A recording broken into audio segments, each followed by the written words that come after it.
وما لكم لا تقاتلون في سبيل الله والمستضعفين من الرجال والنساء والولدان الذين يقولون ربنا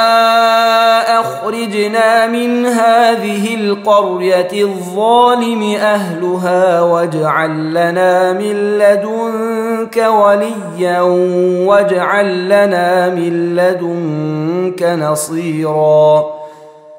الذين آمنوا يقاتلون في سبيل الله والذين كفروا يقاتلون في سبيل الطاغوت فقاتلوا أولياء الشيطان إن كيد الشيطان كان ضعيفا ألم تر إلى الذين قيل لهم كفوا أيديكم وأقيموا الصلاة وآتوا الزكاة فلما كتب عليهم القتال إذا فريق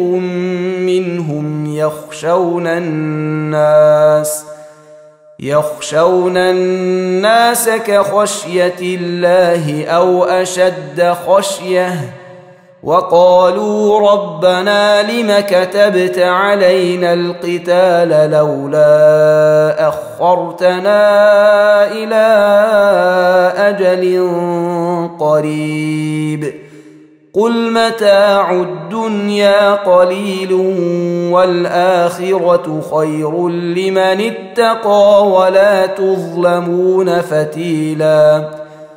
أينما تكونوا يدرككم الموت ولو كنتم في بروج